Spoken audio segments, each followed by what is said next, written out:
Kami berdamai, kami tahu bahwa di tempat itu ada sosok-sosok astral. Kami nggak ngusir, kami cuma memberitahu bahwa kami ada. Mereka tahu juga bahwa kami ada. Itu yang akan kami lakukan.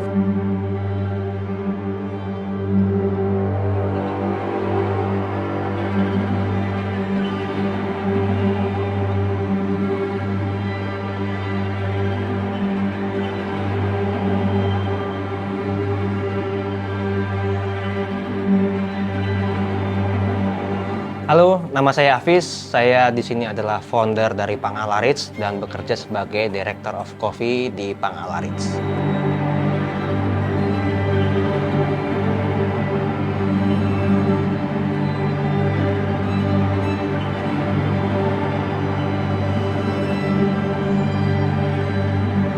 Jadi awalnya itu Pangalaritz itu adalah sebuah brand yang saya desain karena saya merasa jenuh untuk mempresentasikan kopi yang sangat kopi banget. Jadi saya pengen membawa dimensi baru buat menyajikan kopi atau mempresentasikan kopi yang jauh lebih ramah. Nah, saya mencoba tema horor komedi untuk bikin kopi itu jadi lebih ramah buat didengar atau dinikmati sama orang-orang. Akhirnya awal idenya adalah saya pengen orang ketika pesen kopi itu kayak habis beli apa? Habis beli penglaris. Kesannya seperti itu. Lalu saya twistkan agar tidak terlalu terjebak dalam horor banget. Jadi saya kembangkan dengan tema horor komedi. Jadi menampilkan kopi-kopi yang dikemas dengan horor tapi ditwist dengan komedi. Nah, saat ini Pangalaritz sudah jalan di tahun 1,5 tahun. Terus kita di kota gede itu sebenarnya enggak dirancang buat di kota gede karena awalnya cuma pengen bikin satu tempat yang kita bisa bikin kantor di situ.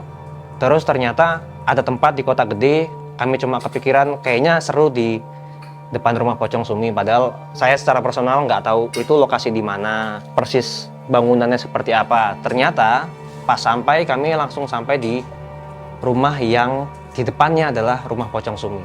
Akhirnya yaudah kami teruskan untuk hidup di dunia hitam inilah. Awal start Pangalaritz itu adalah roastery dulu. Tapi sebelum Pangalaritz itu saya sudah punya pengalaman 10 tahun sebagai founder dari Darat Coffee Lab. Dalam 10 tahun itu saya fokus memang dalam R&D. Terus saya punya kejenuhan untuk mempresentasikan kopi yang sangat serius. Akhirnya membuka Pangalaritz dengan sama-sama roastery juga, tapi dikemas dengan nilai kualitas produk yang sama, tapi hanya beda bagaimana mengemasnya. Jadi kurang lebih ketika itu dipresentasikan di produk-produk sekarang secara kurasi kurang lebih sama dengan saya dulu waktu di Darat Coffee Lab. Hanya saja sekarang pencariannya kalau di Darat dulu saya fokus pada pasca panen, pada varietas yang unik atau origin-origin yang baru belum ke-explore. Kalau sekarang tuh saya fokus pencarian origin pada daerah-daerah yang punya spiritual tinggi atau punya ada urusan nama sejarah khususnya pada Mataram. Misalnya kopi-kopi dari Lawu atau kopi-kopi dari Merapi yang punya alam yang baik juga, punya alam yang bisa kita ceritakan juga, atau produk-produk yang punya nilai-nilai komedi seperti produk Penglaris. Kami twistkan dari produk-produk eksperimental ketika orang-orang pengen minum kopi yang lebih funky, lalu dibutuhkan peran prosesor untuk bikin kopi terfermentasi dengan baik untuk menghasilkan rasa baru. Kami labelkan dengan produk Penglaris. Atau tadi ada tumbal proyek ketika orang-orang pengen minum kopi yang rasanya sangat intens banget, kita tumbalkan. Jadi saya membagi kurasinya dengan tema-tema horor komedi itu. Terus distribusinya sekarang sudah seluruh Indonesia. Dari memang kopi-kopi yang ada di Pangalaritz, selain kami seduh di kedai kopi, kami juga mendistribusikan itu ke seluruh Indonesia. Kami punya dropshipper di Kendari, jadi di Kendari itu akan fokus untuk mendistribusikan kopi di seluruh Sulawesi. Terus ada juga dropshipper di Jakarta, ada dropshipper di Papua. Jadi kami pengen kopi-kopi dari Pangalaritz itu sesuai namanya. Orang beli kopi kami bisa melariskan kopi-kopi mereka juga, bisa melariskan dagangan-dagangan mereka, kurang lebih kayak gitu.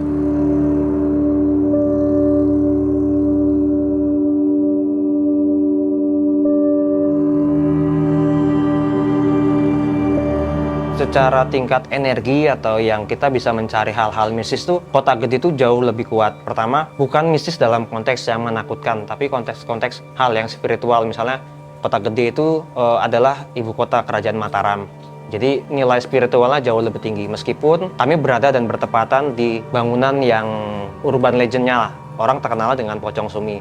Jadi kami pertama menggali tentang Pocong Sumi itu sendiri. Kebenaran kami punya satu tim yang memang khusus untuk mengulik astral. Jadi kami mencari kebenaran apakah benar ada pocong sumi itu.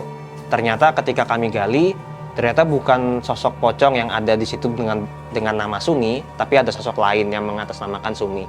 Jadi kami merasa akhirnya kami punya peran di sini untuk menyampaikan bahwa ini tuh bukan tempat yang menakutkan ya, ini bukan tempat yang menyeramkan karena ada pocong suminya, tapi ini rumah Pak Menteri. Kebenaran di situ ada sosok bernama Sumi. Jadi kami membantu juga meluruskan apa yang ada di tempat ini gitu. Terlebih ketika tempat itu punya nilai sejarah, jadi kami bukan membawa hal-hal mistis mengarah hal-hal yang menakutkan. Lalu ketika kami punya cabang di Gotham, kami tetap mencari hal-hal horornya. Tapi sebenarnya Gotham itu secara konteks diksi aja, Gotham tuh kalau di Jogja kan kita sudah tahu bahwa itu adalah tempat yang chaos gitu. Jadi Kota Gede itu kita ibaratkan kita bisa aja takut karena sosok-sosok yang tak kasat mata. Tapi Gotham itu kita takut karena lebih serem lihat orang dibandingkan hantu gitu. Nah itu yang kami gambarkan bahwa akhirnya menakutkan tuh bisa jadi bukan karena hantu aja, tapi bisa jadi karena takut karena orang, takut karena image yang terbentuk, kurang lebih kayak gitu perbedaan ketika kami mengeset cabang ke cabang.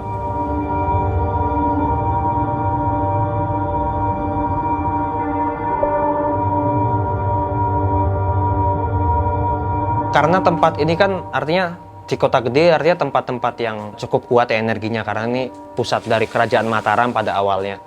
Jadi kami tetap melakukan hal-hal yang sifatnya kulunuwun lah kepada yang terlihat maupun yang tak terlihat.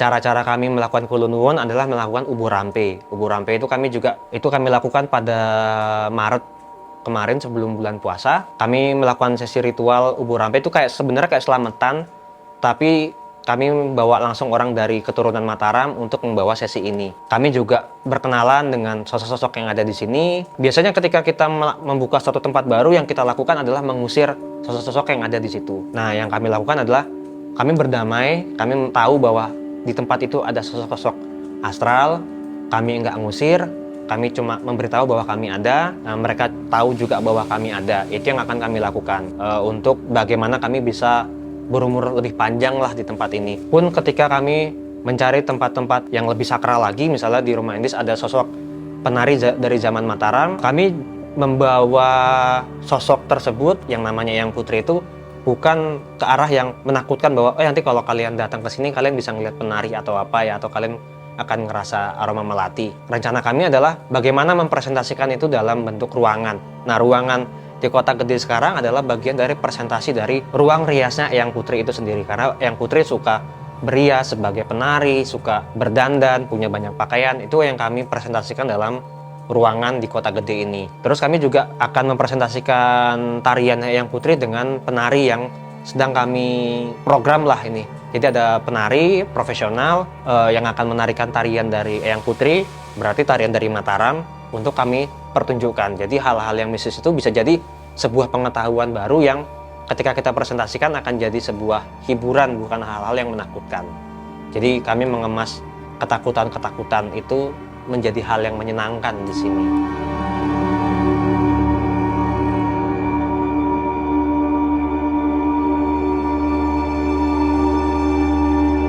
Yang pertama ada beberapa landasan. Kami pengen penglaris itu kalau dalam bahasa baku kan agak susah ya buat dihakiin ya. Jadi kami mencoba agar kata-katanya ketika di-IP-kan itu punya satu tone khusus. Makanya ketika dituliskan jadi pang ala Rich. Jadi bukan yang ngepang banget, tapi pang ala Rich adalah bagian dari nge-twist dari membaca penglaris. Tapi ketika apakah itu pangnya menjadi bagaimana cara kami bebas, apakah Rich itu adalah bagian kami dari doa, mungkin itu bagian dari bagaimana ini berjalan, kurang lebih seperti itu, Mas.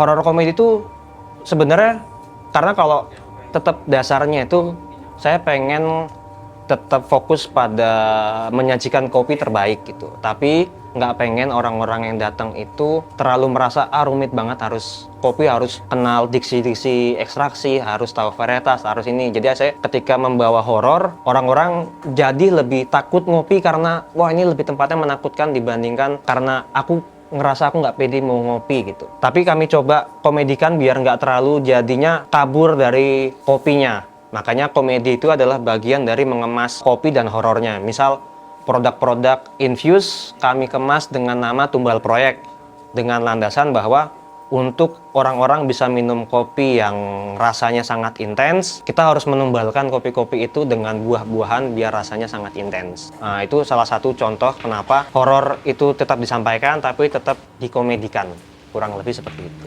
Kami membentuk satu tim astral sendiri. Jadi di situ ada Mbak Ameng yang memang punya sensitivitas terhadap hal-hal mistis dan bisa ngegambar juga. Kami ada yang mendokumentasikan juga buat video atau yang foto. Terus aktivitas-aktivitas itu yang dilihat Mbak Ameng, kami gali informasinya. Jadi kami ketemu beberapa sosok yang bisa kami gambar, yang bisa kami ajak ngobrol. Sosok-sosok itu kami cari titik komedinya. Terus kami ceritakan jadi satu produk atau jadi sebuah experience baru. Misal ada pocong skena yang kami gambarkan bahwa pocong itu ternyata bukan dari rumah indis atau yang mengganggu orang-orang sebagai pocong sumi itu. Ternyata pocong itu adalah memang yaudah ada sosok pocong di situ yang kadang suka mengatasnamakan sumi, ternyata bukan Mbak Sumi gitu. Nah jadi kami mencari hal-hal lucunya biar orang-orang nggak takut dari situ. Itu salah satu proses-proses kreatifnya. Terus ada juga sosok-sosok yang kami cari, itu fokusnya adalah bagaimana kami membaca lokasi itu, punya gambaran seperti apa pada masa itu. Misal ada hantu, ada sosok astral dari Belanda gitu, noni Belanda. Kami bukan hanya menanyakan kenapa dia meninggal, tapi kami juga menanyakan, pada zamanmu, pas saat kamu hidup, tempat ini seperti apa sih? Apakah rumah ini sudah menjadi rumah ini pada zamanmu, bagaimana pasar itu beraktivitas, bagaimana kamu bertransaksi, orang-orangnya seperti apa, itu yang kami gali. Jadi kami punya referensi tentang jalan-jalan atau tempat wisata di Kota Gede, tapi sumbernya sumber-sumber yang tak kasat mata. Jadi kami pengen bawa orang ngopi itu, punya pengalaman lain ya ketika mempelajari Kota Gede gitu.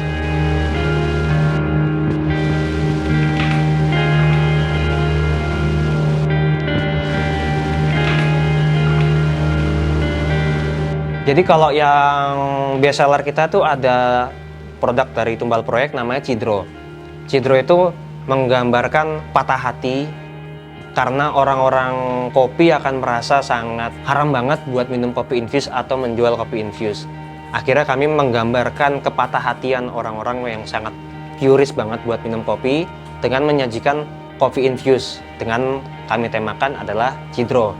Cidro itu infused strawberry, jadi kami pengen menggambarkan orang kalau kesurupan itu biasanya minta kopi, minta sajen, minta kembang atau apa. Kami menggambarkan bahwa orang kesurupan tuh mintanya strawberry.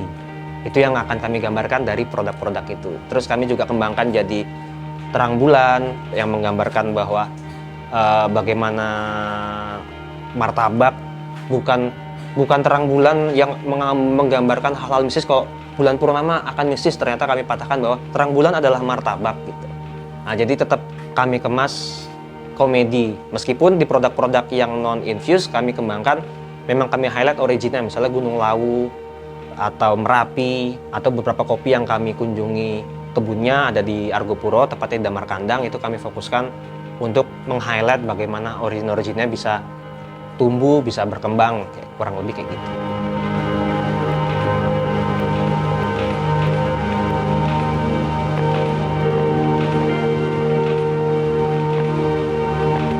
Kalau produk di kedai kopi, kami ngesetnya buat minuman sebenarnya itu produk-produk yang basic. Kopi susu ada, filter, atau white cappuccino, atau magic yang lagi ngetren gitu. Hanya kami kemas dengan penamaan-penamaan khusus, dengan tema horor. Misalnya Robusta Laut Selatan, kami namakan dengan es kopi susu Laut Selatan. Atau Arabica kami namakan dengan ilmu sihir. Jadi secara produk kami tetap fokus pada quality produk yang baik, hanya kami kemas bagaimana orang milih kopi itu jadi lebih fun aja. Misal juga ketika orang ke kedai kopi, mereka akan sangat pusing buat aku harus pengen pilih origin yang apa ya, karena pilihan sangat banyak. Jadi kami kemas, kami punya 12 sosok astral yang kami gambar ada dari kota gede. Kami gambarkan ketika sosok itu punya nomor-nomor, terus orang milih berdasarkan nomor yang dia dapat. Jadi ketika dia dapat nomor 1, oh ternyata ada kuntilanak, atau nomor 2 ada sosok penglaris dari sebuah warung. Nomor itu sudah ada produknya sendiri. Jadi kami pengen orang itu pesan kopi itu lebih fun, bukan karena ada pressure buat wah aku kalau minum kopi ini kerasa kopi banget ya, kalau minum kopi ini nggak ngerasa kopi banget. Jadi kami kemasnya seperti itu. Nah, yang temanya horor kami kembangkan di produk makanan. Kami sudah ada satu riset buat pengembangannya bertemakan kembang 7 rupa. Nah, ini sedang proses buat nanti akan kami present di cabang ketiga di namanya Cleewon Market. Kami sudah merilis satu produk namanya sebenarnya basic kayak cranberry cream cheese gitu. Nah, tapi kami kembangkan di dalamnya kami menggunakan essence mawar. Nanti goals-nya adalah setiap roti sourdough ini punya 7 jenis. Bisa ada bunga kenanga atau melati atau lain-lain yang merepresent kembang 7 rupa. Atau yang sekarang sudah berjalan ada tiramisu. Tiramisu itu kami nggak pakai finger lady, tapi roti finger lady-nya kami ganti dengan roti kecil khas Solo, yang mana itu adalah roti kesukaan dari Pakubuwono 10. Jadi kami angkat hal-hal yang bisa kami angkat dari Mataram buat kami bawa ke produk kami. Nah, itu nanti kami kemas bisa jadi kayak sebuah makam, karena di atasnya akan plant kami taburin bunga-bunga mawar di situ. Jadi orang tetap ngerasa otentiknya, ngerasa ada feel horornya, tapi secara taste ada otentik dan nilai-nilai sejarah yang kami kembangkan.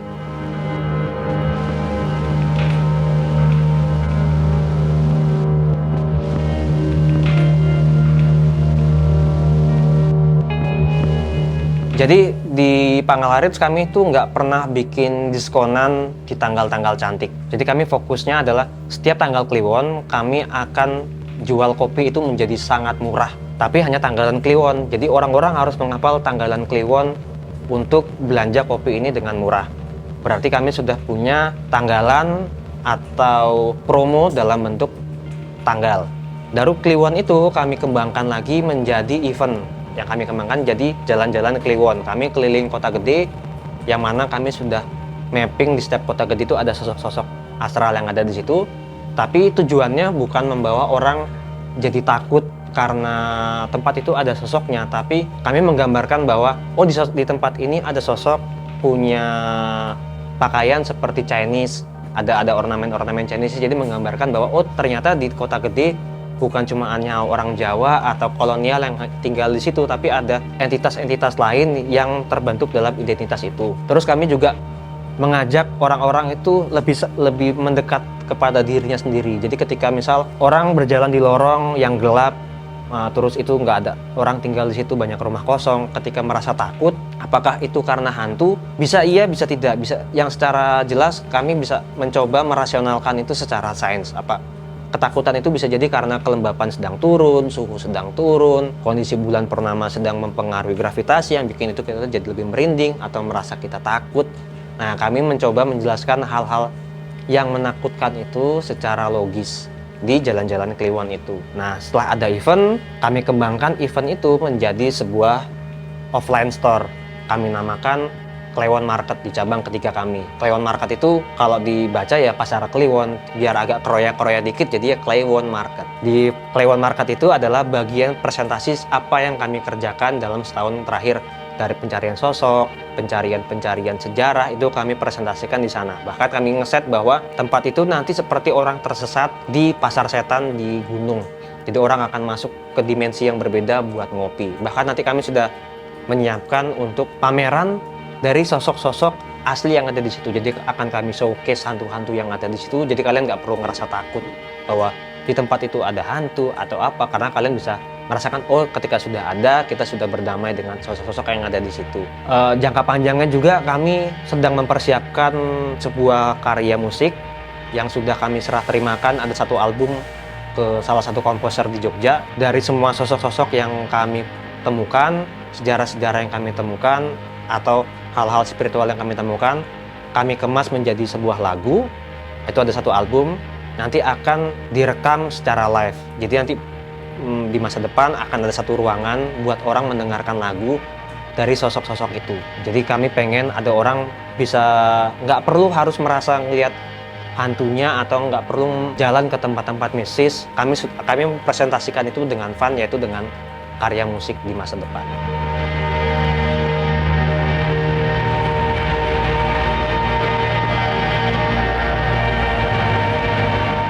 Harapanku secara personal ketika bikin Pangalaris bersama teman-teman, harapannya adalah Pangalaris ini adalah payung bersama untuk hajat banyak orang. Jadi bukan cuma aku yang akan tinggal di situ, bukan hanya aku yang akan hidup dan semakin tua dari Pangalaris ini. Teman-teman juga yang masih muda, harapannya juga akan menikah, akan punya anak, atau akan ada orang-orang lain yang akan hidup di sini.